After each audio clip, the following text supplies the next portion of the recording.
बिस्मिल्लाहिर्रहमानिर्रहीम। जी सर, जहाँ से हम फिर दोबारा वहीं से स्टार्ट करते हैं जहाँ से सिलसिला टूटा था।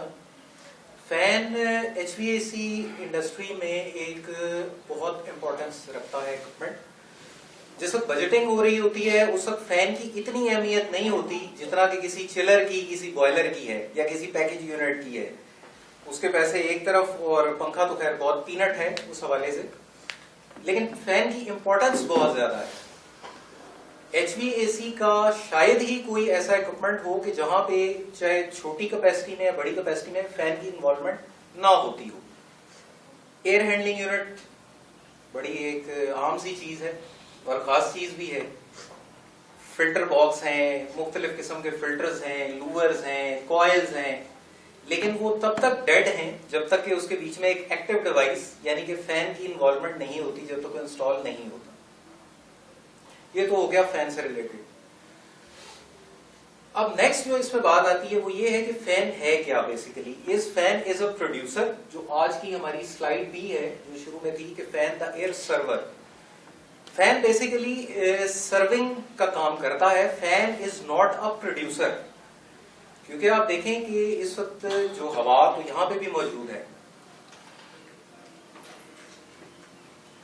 80% ऑफ नाइट्रोजन, 20% ऑफ ऑक्सीजन, उस तमाम को लेके एक मखसूस एयर फ्लो की सूरत में एक क्वांटिटी ऑफ एयर क्रिएट करके पंखा या एक्सट्रैक्ट करता है या उसे उसकी थ्रो देता है या वेंटिलेशन चैनल एक एस्टेब्लिश करता है। उसमें अगर सबसे पहले डेफिनेशन डोमेस्टिक या कमर्शियल वाइज देखा जाए तो fan is device which create air to move and gives air changes for pleasant good feeling. छत वाला फैन, एक्सियल फैन फैक्ट्रीज में लगे हुए होते हैं। छत वाले में सिर्फ फर्क ये है कि ये हॉरिजॉन्टल लगा होता है, वो वर्टिकल है। बाकी यही है कि वो एयर चेंज लेके आ रहे होते हैं बेसिकली। उस एयर चेंज से आपको एक प्लेजेंट फीलिंग आती है। फैन के अंदर ना कोई कूलिंग ना कोई हीटिंग कॉइल है। अक्सर और बेशतर हमारे कई कस्टमर होते हैं, हम फैन लगाएंगे तो टेम्परेचर इससे कितने डिग्री नीचे चला जाएगा, ऐसा होता नहीं है। जब तक कि आप किसी और चीज की हेल्प नहीं लेंगे, कोई कूलिंग कॉइल, हीटिंग कॉइल उसके अंदर लगाएंगे नहीं, उसको AHU की शक्ल नहीं देंगे, तब तक आपको ठंडी या गर्म हवा का तासुर नहीं मिलेगा। इंडस्ट्रियल पे अगर हम बात करें तो वहां पे भी कर तो वो वही काम रहा होता है, लेकिन वहां पे उसको वेंटिलेशन, मटेरियल कन्वेइंग या एज ए कलेक्टिंग एजेंट के तौर पे माना जाता है। एक फैक्ट्री है, एक हॉल है, यहाँ पे अगर सफोकेशन होती है तो हम इन जनरल कहते हैं कि जी यहाँ पे एक लूप लगा दिया जाए जो कि फ्रेश एयर और एग्जॉस्ट के ऊपर बेस करता हो, ताकि एक चैनल स्टैब्लिश हो जाए जिससे वो हवा सर्कुलेट करेगी और यहाँ का माहौल बेहतर हो जाएगा। उसमें सिर्फ बात वहीं तक नहीं रुकती, मटेरियल कन्वेइंग भी एक बला है इसी इंजीनियरिंग की दुनिया में। वो ये है कि मुख्तलिफ फैक्ट्रीज जो मैन्युफैक्चरिंग कर रही हैं उसमें मटेरियल एक जगह से दूसरी जगह लेके जाने के लिए अब वो कन्वेयर बेल्ट्स या मैनुअली बंदों के हाथों में वो चीज नहीं है, वो तमाम सिस्टम ऑफ एयर के थ्रू हो रहा है और एयर से वो चीजें एक जगह से दूसरी जगह कन्वे होती हैं। फॉर एग्जाम्पल, जिस इंडस्ट्री में मैं काम कर भी चुका हूँ, अपने फैंस की सर्विंग भी कर चुका हूँ, वह पाकिस्तान टोबैको कंपनी कि तंबाकू अगर उन्होंने एक जगह से दूसरी जगह ट्रांसमिट करना है, उसको ट्रेवल कराना है, तो वो एयर के थ्रू हो रहा है आजकल।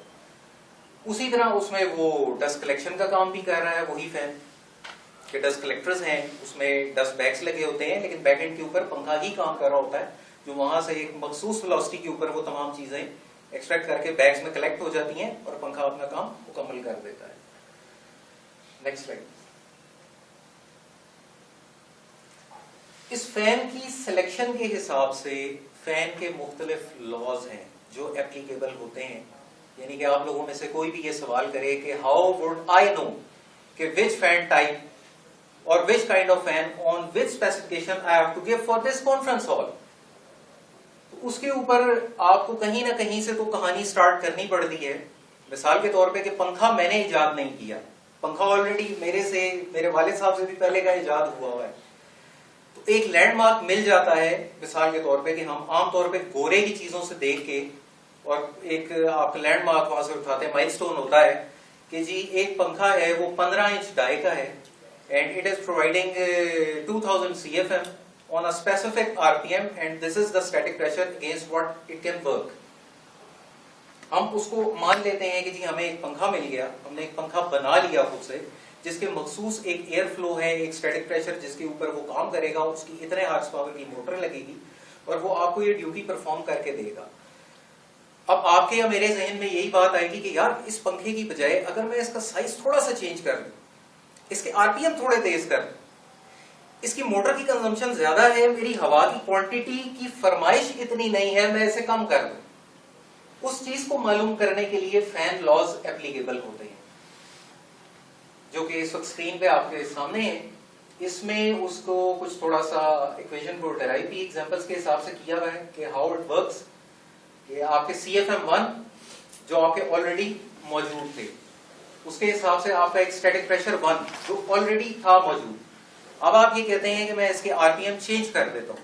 मिसाल के तौर पे वो अगर 1450 से अब आप उसको 960 आरपीएम पे लेके आना चाहते हैं, तो पंखे का बिहेवियर क्या होगा, उसकी इलेक्ट्रिकल रिक्वायरमेंट क्या होगी। इन लॉज से आपको CFM, static pressure, break horse power, even के साइज के अंदर भी वेरिएशन पता लग जाती है ऑन पेपर, जिसके हिसाब से आप पंखा सेलेक्ट कर सकते हैं या उसको चेंज कर सकते हैं। नेक्स्ट, पंखों की बहुत सारी किस्में हैं। दो मेन टाइप्स जो है, एक उसमें जो आम परों वाला पंखा यानी कि एक्सियल फैन कहलाता है। एक्सियल की फैमिली में एक्सियल है, प्रोपेलर्स हैं, वेन एक्सियल है, इवन के आपका जो सीलिंग फैन है उसके भी ब्लेड्स की बेसिक शेप या डिजाइन या इंजीनियरिंग है वही चीज, वो शीट मेटल का बना हुआ है, वेयर एज आपके वो कास्टेड होते हैं एक्सियल फैन जो है। उसमें दो किस्म के हैं, एक सेंट्रीफ्यूगल टेक्नोलॉजी आ जाती है, एक एक्सियल है। सेंट्रीफ्यूगल की बात सबसे पहले करेंगे कि सेंट्रीफ्यूगल अगर हम इंडस्ट्री में या HVAC में चलते हैं तो सेंट्रीफ्यूगल की खासियत ये है कि ये एक हाई एफिशिएंसी फैमिली है कंप्लीट, उसमें भी वेरिएशंस आती हैं।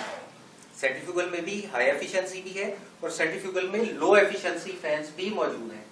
सबसे पहले जिस तरह शेप के हिसाब से है, single width single inlet fan, ये आम तौर पे उर्फे आम में इसको कहा जाता है कि ब्लोअर चाहिए जी हमें एक अपने किचन के लिए, हमें एक ब्लोअर चाहिए है किसी किचन के एग्जॉस्ट के लिए, या हमें हॉट एयर स्ट्रीम की एक्सट्रैक्शन करनी है उसके लिए हमें एक ब्लोअर चाहिए। तो दिस इज बेसिकली उर्फे आम में अ blower type fan.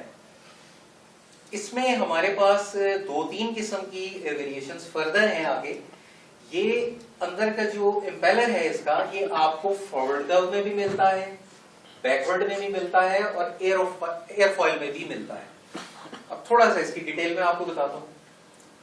Forward curve air flow ज्यादा प्रोड्यूस करता है, स्टैटिक प्रेशर के अगेंस्ट फॉरवर्ड कर्व का काम करना खासा मुश्किल इस वजह से होता है कि ब्लेड की प्रोफाइल काफी छोटी है, नंबर ऑफ ब्लेड ज्यादा होते हैं, जहां आपको एयर फ्लो की रिक्वायरमेंट ज्यादा हो वहां पे आप इसको प्रेफर करते हैं। इसका दूसरा फायदा ये है कि ये लो आरपीएम होता है, ये आपको कम आरपीएम्स के ऊपर उतनी चीज प्रोड्यूस कर देता है जो कि बैकवर्ड शायद उससे डबल आरपीएम के ऊपर करे।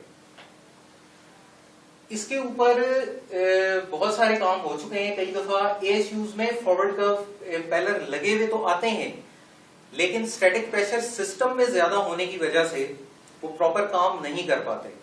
लेकिन अगर आप सिर्फ और सिर्फ बात करें कि उसको सिर्फ एयर फ्लो से मतलब है, तो फॉरवर्ड कर्व जो है वो लो आरपीएम के ऊपर, low RPM means low noise means low velocity, this is a good choice.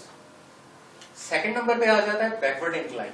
Backward incline में नंबर ऑफ ब्लेड्स कम होते हैं, ब्लेड प्रोफाइल काफी बड़ी होती है और इसके हिसाब से आप ये कह लें कि ये ज्यादा स्टैटिक के अगेंस्ट काम कर सकता है, क्योंकि ब्लेड्स की कंस्ट्रक्शन जो है वो खासी सॉलिड होती है, नंबर ऑफ ब्लेड्स कम होते हैं लेकिन ब्लेड का साइज बड़ा होता है। थर्ड पे आ जाता है एयरफॉयल। एयरफॉयल या एरोफॉयल चीज एक ही है, airfoil is the American system and aerofoil is in British system.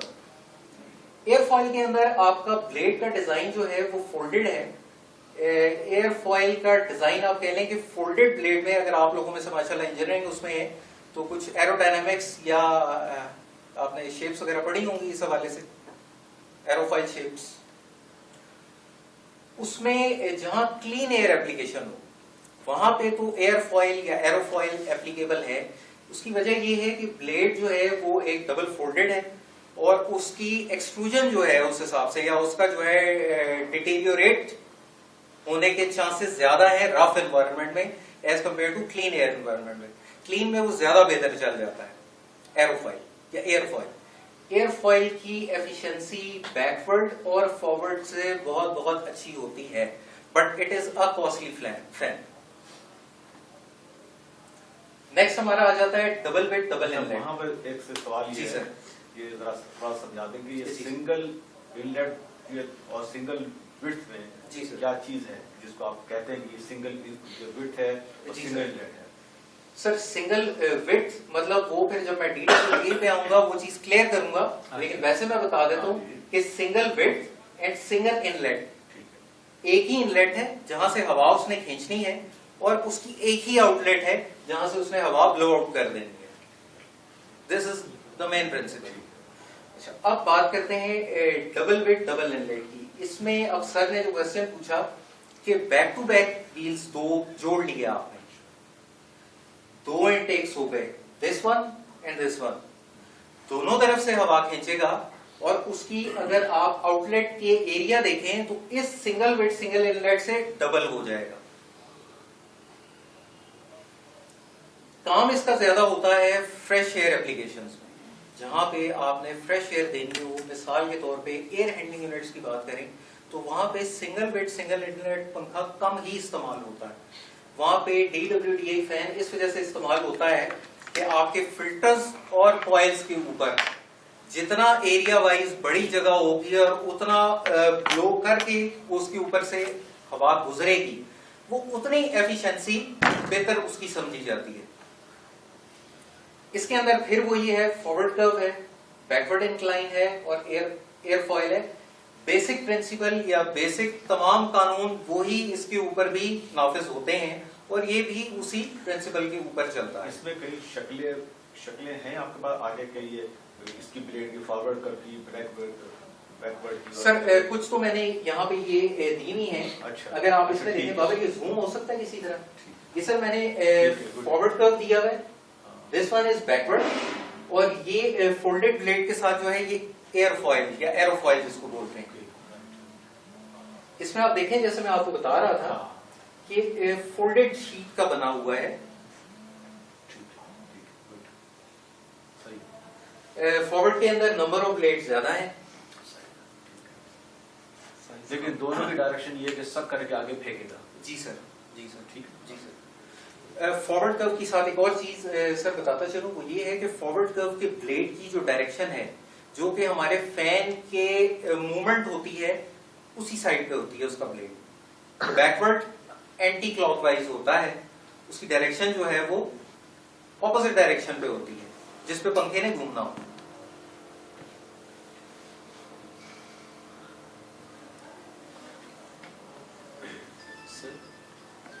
Aerofoil can be both forward और backward.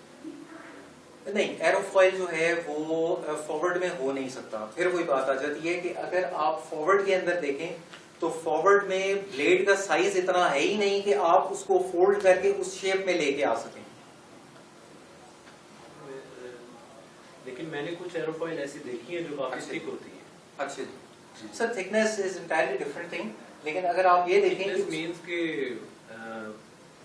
Curve path, thickness of the blade, yes जी जी काफी कम होती है। जी। तो ये कास्टेड होता है ना, ये वाली ब्लेड कास्टेड होता है? नहीं सर, जीआई के बने हुए होते हैं, जीआई शीट में होता है। उसमें जो आप बात करें, एक मिनट बाबा, जो आप बात करें उसमें ये है कि उसको ब्लेड को फॉरवर्ड कर्व में भी देखें। हर फैक्ट्री का, हर मैन्युफैक्चरर का एक टेस्टिंग है। हम लोगों की फैक्ट्री में भी टेस्ट बेड है और सारी R&D होती है, मुसलसल हो रही होती है। उसमें किसी के ब्लेड के अंदर कर्व आपको ज्यादा मिल सकता है, किसी के ब्लेड में कर्व आपको कम मिल सकता है। बेसिकली वो एयरफॉइल या एरोफॉइल नहीं होता, वो ब्लेड के कर्व के हिसाब से जिसकी एफिशिएंसी, क्योंकि फॉरवर्ड कर्व के अंदर जो है वो देखें दो चीजें हैं जिसको मैन्युफैक्चरर लेके चल रहा होता है। एक तो क्वांटिटी ऑफ एयर ज्यादा से ज्यादा हासिल कर सके, दूसरा ये है कि कोई भी ऐसा एनवायरनमेंट, अब यहाँ पे इस सीलिंग के ऊपर अगर मुझे पंखा इंस्टॉल करना है तो मैं ऐसा पंखा लगाऊंगा कि जिसका नॉइज लेवल बिल्कुल कम हो। नॉइज लेवल कम दो ही सूरतों में हो सकता है, या उसका आउटलेट एरिया बहुत बड़ा हो या उसके आरपीएम बहुत ही कम हो। नंबर ऑफ ब्लेड ज्यादा होंगे, कम आरपीएम पे भी घूमेगा, हवा ज्यादा प्रोड्यूस कर देगा।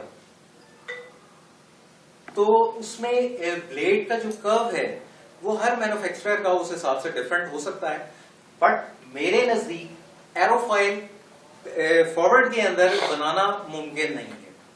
आप उसे बना तो लेंगे, अब आप इसी की मेकिंग देखें अगर, तो इस ब्लेड में इतनी गुंजाइश नहीं है कि आप इसको ये शेप दे सकें।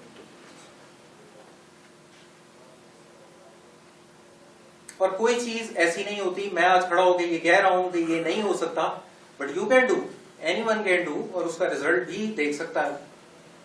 हम करते हैं, सीरीज में पंखे लगते हैं, 2 स्टेज पंखे होते हैं, आपने सुना होगा। उसका रिजल्ट कुछ और होता है। एक दिन बैठे बैठे इसी तरह मैंने अपने बंदों से कहा, मैंने कहा यार पैरेलल लगा के देखो क्या रिजल्ट। तो ऐसी चीजें होती हैं और ये तजर्बे करने जाएंगे। हम आज भी इसलिए यहाँ इकट्ठे हुए हैं कि मैं सॉरी टू से भाई मैं आया तो हूं लेकिन मेरे को रस्तू नहीं हुआ। बहुत सारी चीजें मैं आपसे हो सकता है सीख के जाऊं। आगे चले। जी जी। ये सर एक किस्म है रूफ एक्सट्रैक्टर फैन, जहां पे पंखा लगाने की प्रॉपर आपके पास कोई जगह नहीं है। आप कहते हैं कि आपने उसको छत पे ही प्लेस कर सकते हैं। एस्थेट्स होते हैं किसी बिल्डिंग के कि हमने पंखा बाहर नहीं लगाना, इंस्टॉल करने की जगह नहीं है, उसको इस रूफ एक्सट्रैक्टर के हवाले कर दिया जाता है। ये ड्यूटी उसकी देख। इसमें ये है कि आपके जिस तरह ये एग्जैक्टली ये आपकी सीलिंग में होल निकला हुआ, ये फैन रूफ के ऊपर प्लेस होता है और सक्शन करके ये हवा जो है ये बाहर फेंक देता है इस हुड इस साइड से। कैनोपी टाइप ऊपर, canopy type vertical on the shaft. जी। इसमें मुख्तलिफ साइजेस हैं, इसमें मुख्तलिफ वेरिएशंस इसमें भी हैं। जाहिर बात है वही कानून यहाँ पे भी आ जाएगा। इसमें बैकवर्ड इंक्लाइन भी मिल जाएगा, इसमें एरोफॉइल भी मिल जाएगा। इसमें फॉरवर्ड कर्व मैंने नहीं देखा आज तक, हो सकता है। और उसकी वजह मैं आपको बता देता हूं कि फॉरवर्ड कर्व बेहतर हो सकता है वो इस हिसाब से कि इसके आगे डक्टिंग नहीं होती। डक्टिंग का मतलब है स्टैटिक प्रेशर। जब स्टैटिक प्रेशर नहीं है और सिर्फ एक्सट्रैक्शन है तो forward curve can be a good choice, बिल्कुल हो सकता है। इसमें एक एक्सियल टाइप भी आते हैं, ये आमतौर पे फैक्ट्रीज में लगते हैं। सेंट्रीफ्यूगल की कॉस्ट ज्यादा हो जाती है, ये एक महंगी चीज है। एक्सियल उसके बरक्स लो कॉस्ट आइटम है, नॉइज लेवल ज्यादा होता है लेकिन काम ये भी कर जाता है। दोनों टाइप के लगे जी, दोनों टाइप के लगे होते हैं, एक्सियल भी और सेंट्रीफ्यूगल भी। इसमें ये है कि जहां पे नॉइज लेवल मैटर नहीं करता वहां पे आप जो है वो एक्सियल टाइप लगा लें तो उसमें कॉस्ट सेविंग है, ओवरऑल एनर्जी सेविंग भी है ना उसमें। जी जी जी। सर एक्सट्रैक्शन पावर किसकी ज्यादा होती है? सर पावर तो सेंट्रीफ्यूगल की एफिशिएंसी के हिसाब से। देखिए हवा ब्लो करनी या हवा एक्सट्रैक्ट करनी, जी सर। काम तो एक ही है। तो हाई एफिशिएंसी फैन तो सर सेंट्रीफ्यूगल ही है। सर टनल्स में अगर देखा जाए तो वो एक्सियल लगाते हैं, सेंट्रीफ्यूगल्स नहीं लगाते। सर सेंट्रीफ्यूगल इस वजह से नहीं लगाते कि टनल्स के अंदर एक तो आपका पाथ स्ट्रेट होता है। जी सर। ज्यादा प्रॉब्लम वहां आती है कि जहां पे आपके डक्टिंग हैं, आपके बैंड्स आ रहे हैं। एक एक बैंड आपको पता है, माशाल्लाह डिजाइनर बहुत बड़े हमारे साथ बैठे हुए हैं, एक एक बैंड 25-25 फुट के इक्वल हो जाता है, स्टैटिक प्रेशर बढ़ जाता है। टनल के अंदर अगर आप कानून देखें तो वो जिस तरह होता है ना पासिंग रेस, रिले रेस जिसको बोलते हैं, आई थिंक कि इसने आगे टनल में जो है वो ब्लो कर दी। एक कॉन्सेप्ट भी मैं सॉरी ऐड कर देता हूँ अपने। असल में टनल्स के अंदर जो वेंटिलेशन फैन यूज होते हैं वो थ्रस्ट फैन होते हैं बेसिकली। वो वेंटिलेशन फैन नहीं होते, उनको कहते हैं थ्रस्ट फैन। वो थ्रस्ट क्रिएट करते हैं, ठीक है।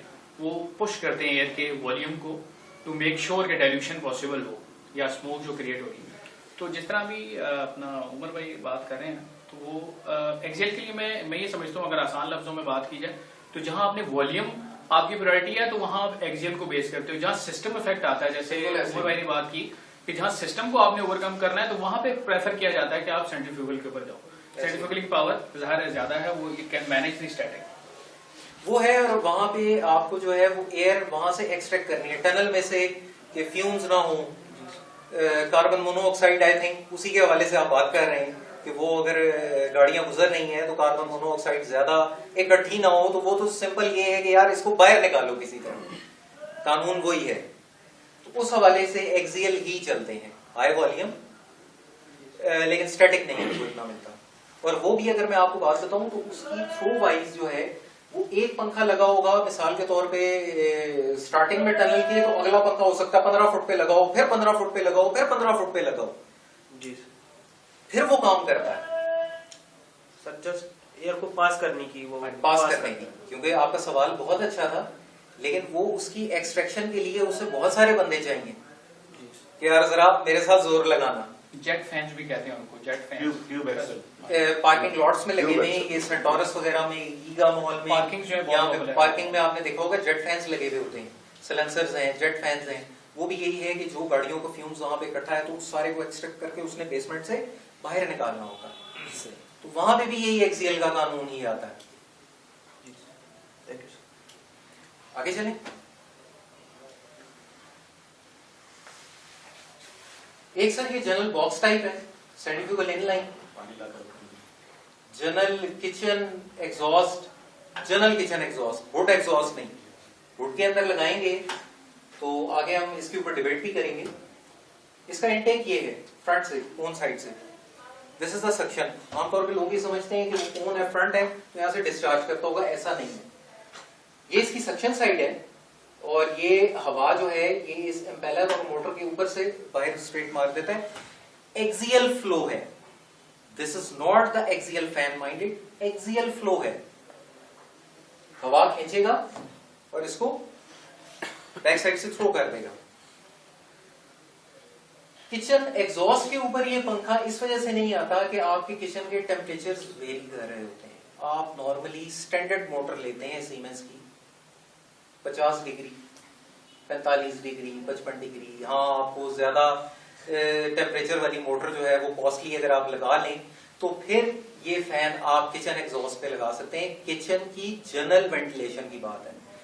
मिसाल के तौर पे दिस टेबल, ये यहां पे कुकिंग हो रही है, यहां पे हुड लगा हुआ है, इस हुड के साथ ये पंखा नहीं लगाना। लेकिन अगर ये पूरा किचन है और इसकी वेंटिलेशन है तो this can be a good option for exhaust as well as fresh air. Fresh air के लिए किचन में तो आमतौर पे ये लगा दिया जाता है। अच्छा, अब इसमें थोड़ी सी एक वेरिएशन यहां पे भी आती है कि कमर्शियल एंड डोमेस्टिक। देखिए, घरों में इतना ज्यादा टेम्परेचर कुकिंग या टेम्परेचर नहीं होता, ज्यादा से ज्यादा एक हांडी बन रही, 7 रोटियां बन रही, उसके लिए इसको कुछ नहीं होता। मैंने भी अपने घर में लगाया हुआ है, शुक्र है अल्लाह का, 10-12 साल हो गए, कुछ नहीं हुआ अभी तक। तो उतने टेम्परेचर को वो एक्सट्रैक्ट कर लेता है। लेकिन अगर आप बात कमर्शियल एप्लीकेशंस की करें तो no, this is not for hood exhaust fan.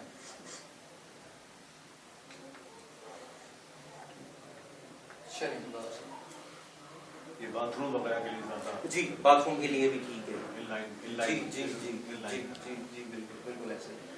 नहीं सर, ये एक्सियल आ जाता है। एक्सियल में जो है वो शक्ल तो वही परों वाली है, सीलिंग फैन है, एक्सियल फैन है, प्रोपेलर्स हैं, वेन एक्सियल फैन है। सिंपल नंबर ऑफ ब्लेड्स के ऊपर सारी गेम है, लेकिन गेम इसमें कुछ पिच एंगल्स की भी है। अगर आप सीलिंग फैन देखें तो उसके अंदर भी सिर्फ वो स्ट्रेट शीट का बना हुआ एक ब्लेड नहीं होता, उसके अंदर भी थोड़ा सा कर्व होता है। एक्सियल फैन में भी पिच एंगल चेंज करने से आपका एयर फ्लो और स्टैटिक प्रेशर के ऊपर फर्क पड़ता है। प्रोपेलर के अंदर आपके पास ये वेरिएशन नहीं होती। प्रोपेलर लो कॉस्ट चीज है, उसके अंदर आप ब्लेडों का पिच चेंज नहीं कर सकते। अब आप कहेंगे पिच से फायदा क्या होता है? पिच से बहुत फायदा है। आप एक जगह ये एक्सियल फैन ले लेते हैं, आप कहते हैं कि ठीक है जी मैं इंस्टॉल करा लेता हूं, और इसकी मैक्सिमम पिच के ऊपर अगर मैं मिसाल के तौर पे मैं कहूँ कि जी फैन तो आपका यही इस्तेमाल हो जाएगा फ्यूचर के लिए, लेकिन अगर आपने कभी भी एयर फ्लो इसका एनहेंस करना है, फिल वक्त उसका पिच एंगल आप मिनिमम पे रखवा के, और जो आपकी एग्जैक्ट किलोवाट्स बनते हैं वो किलोवाट्स अभी इंस्टॉल करा लीजिए, कल को किलोवाट्स आप उसके चेंज भी कर सकते हैं with higher motor, with high RPM definitely. तो पिच एंगल से मुस्तकबिल के लिए ये गेम हो सकती है। आप उसी वक्त उसका पिच एंगल जो एग्जैक्ट मोटर है, आप फ्यूचर को ज़हन में नहीं रखते, आप एक मोटर जो है वो फर्ज करें 20 हार्स पावर की या 18 किलोवाट की जो है वो मोटर आप इंस्टॉल करा लेते हैं और कहते हैं कि इसे फुल बूम के ऊपर चला दिया जाए, और इन केस के आप उसका एयर फ्लो कम करना चाहते हैं तो you just have to adjust the pitch angles of the fan, जिससे उसका स्टैटिक और air flow, mainly air flow जो है वो कंट्रोल हो जाएगा। इसमें ट्यूब कितनी काउंट करती है, ट्यूब का साइज? सर ट्यूब का साइज आमतौर पे तो जो ब्लेड साइज होता है ना, उससे आधा इंच ट्यूब ज्यादा होती है, उससे ज्यादा नहीं होती। लेकिन इसमें ट्यूब ज्यादा होती है, ट्यूब फैन में तकरीबन डेप्थ की बात कर रहे हैं। अच्छा, डेप्थ की बात कर रहे हैं सर। डेप्थ ज्यादा होने की वजह ये कि प्रोपेलर में तो मोटर आपने देखा होगा कि एक साइड पे लटक रही होती है, खाली पानी शानी पड़ता रहता है, तो वो उसको ट्यूब की शक्ल नहीं दी जाती, ज्यादा से ज्यादा उसके ऊपर एक मोटर कवर इंस्टॉल कर दिया जाता है कि वो पानी से बच जाए। बाकी प्रोपेलर जो है वो इसी तरह इंस्टॉल कर दिए। ट्यूब एक्सियल के अंदर ये है कि आपकी मोटर भी कवर हो रही होती है, मोटर कवर करते हैं आप बेसिकली इसमें देखा है कि जो ट्यूब जितनी बड़ी होगी उतना बहुत अच्छा काम करता है, बनिस्बत है कि आप एग्जॉस्ट फैन आम ले लें जिसमें एंगल लगा हुआ है,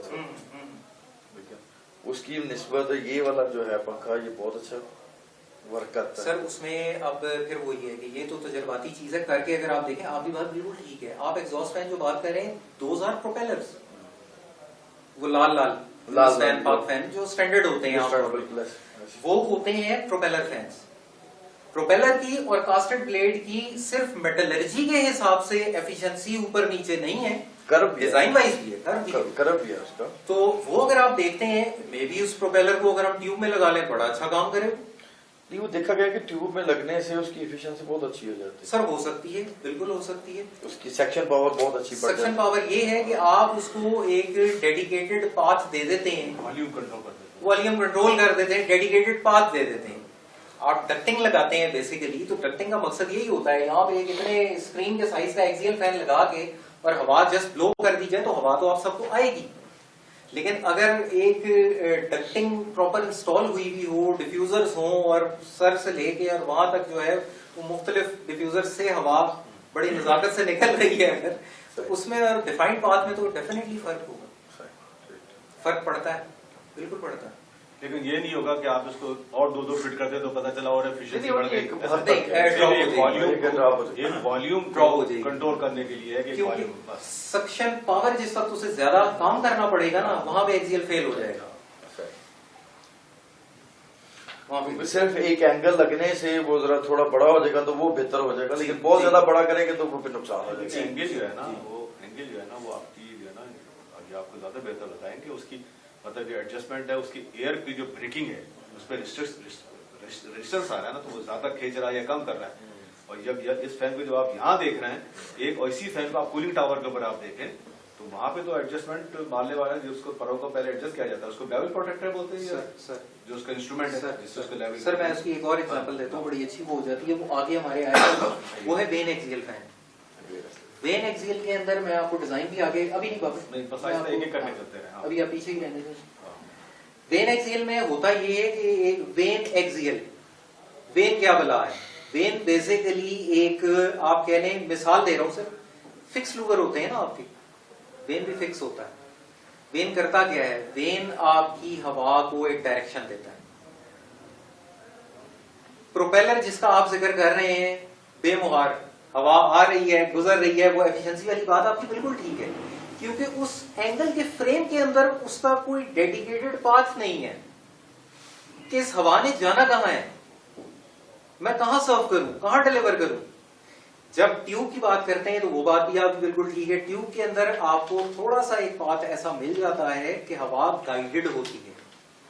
वेन का भी मकसद वही है कि गाइडेड हवा स्पेसिफिक एक डायरेक्शन पे, जब वो गाइडेड हवा होती है तो जो पंखा बगैर किसी डायरेक्शन के चल रहा है तो हो सकता है उसकी वेलोसिटी कम हो। जहां पे आपको थ्रो चाहिए, आप पंखा यहाँ इंस्टॉल करते हैं, आप कहते हैं वहां तक तो मुझे जो है वो इतने एफपीएम की थ्रो चाहिए ही चाहिए। मिसाल दे रहा हूँ, 2000 एफपीएम की थ्रो चाहिए, 3000 एफपीएम की थ्रो चाहिए, वेलोसिटी इतनी होनी चाहिए। वेन लगाने से वो एक गाइडेड चीज बन जाएगा, वो ज्यादा अच्छा परफॉर्म करेगी, हवा कहीं जाया नहीं होगी बेसिकली। गैस टरबाइन में वेन्स होते हैं सर? जी जी जी जी बिल्कुल होते हैं। कुछ टनल्स हैं ऐसी जी कि जहाँ पे इस किस्म के वेन एक्सियल ही का काम है और वेन एक्सियल ही लगाए जाते हैं, और उसका बेसिक मकसद भी होता है, एक्सट्रैक्शन होती है, जनरल एक्सट्रैक्शन होती है। जी बिल्कुल सही। नेक्स्ट, ये सर वेन एक्सियल है। इसमें आप वाली बात सर बिल्कुल ठीक है कि इसमें जो है ना वो एक तो मोटर के हार्स पावर ज्यादा होने की वजह से भी आपको ट्यूब एलोंगेटेड बनानी पड़ती है मजबूरन, क्योंकि एक्सियल की हार्स पावर जो है वो कंज्यूम हो रही होती है 20, 25, 30 हार्स पावर, बहुत बड़ी हार्स पावर है एक्सियल के हिसाब से। इससे हार्स पावर जब एक्सीड करती है दैट मींस कि स्टैटिक प्रेशर भी है सिस्टम में।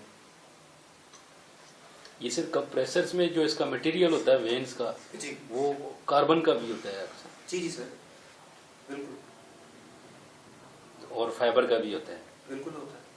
तो ये क्या वजह है उसमें, मतलब ये दूसरा जीआई का मटेरियल क्यों नहीं डालते? सर इसमें जीआई में असल में ये नहीं होता कि आपकी जो कास्टिंग है ना वो शीट के हिसाब से उसकी स्ट्रेंथ ज्यादा मानी जाती है। हवा पंखा आपने देखा होगा पुराने जमाने में। जी जी उमर एक अच्छा। मिनट बैठ जाएंगे, थोड़ा आराम जी पहली आजान। सर सर पानी पी लीजिए आप।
अच्छा, इसमें सर होता ये है कि पंखे की मैं आपको मिसाल दे रहा था, पंखा तो वो हवा आपको दे सकता है, लेकिन कभी आंधी चल रही है, उस पंखे को अगर मैं कहूं कि आप उस पंखे को झलेंगे तो वो बेंड हो जाएगा, बैंड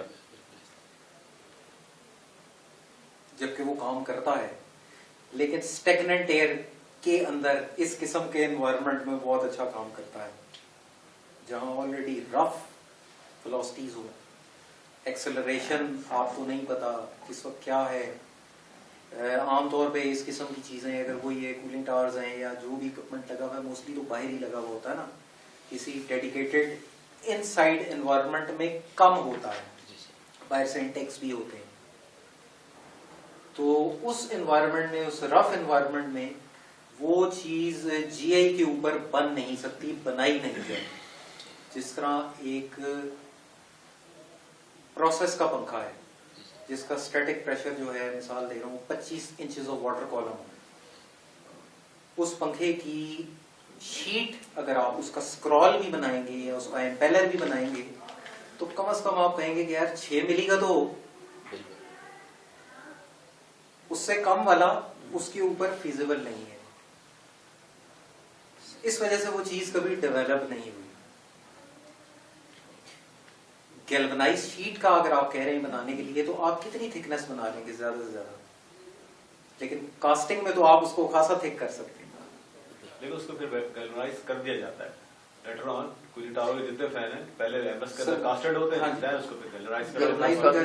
लेकिन गैल्वनाइज शीट तो आपको बस 1 mm तक जो है ना इजीली मिलती है, अदरवाइज तो उसके ऊपर जाती नहीं गैल्वेनाइज्ड शीट। हाँ जी, उससे आपको थिक मिलेगी नहीं। हाँ, बिल्कुल। उससे फिर ज्यादा है कि तजर्बा करने वाली बात है। हमने एक दफा अपने वो जो पीछे बॉक्स टाइप सेंट्रीफ्यूगल लाइन था, हमने R&D की थी आज से तकरीबन को 7-8 साल पहले। कोशिश ये की थी कि फाइबर में बने, जबकि उसका इम्पेलर छोटे साइज का है, एयर वॉल्यूम भी इतना ज्यादा नहीं है, 500-600 700 CFM 800 1000 CFM, कि उसको डेवलप कर लें हम फाइबर ग्लास में या प्लास्टिक में डेवलप कर लें।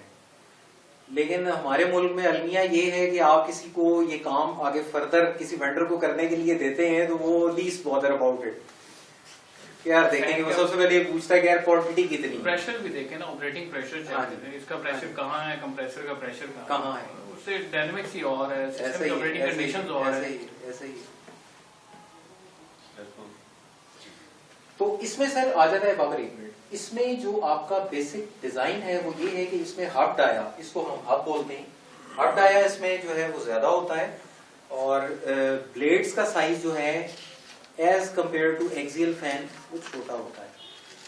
एयर फ्लो तो ये भी देता है थाउजेंड्स में, लेकिन ये 2.5 inch 3 inch 3.5 inch 4 inch of water column पे कम से कम काम कर रहा होता है। जो जनरल एक्सियल फैन है वहां पे स्टैटिक प्रेशर होते हैं 0.25 0.5 0.6 बस, उससे ऊपर उसके बस की बात नहीं होती। जहां पे इंचेस के अंदर वो चीज आ जाए कि जी कम से कम 2.5 इंच 3 इंच 4 इंच, वहां पे ये डिजाइन एप्लीकेबल है।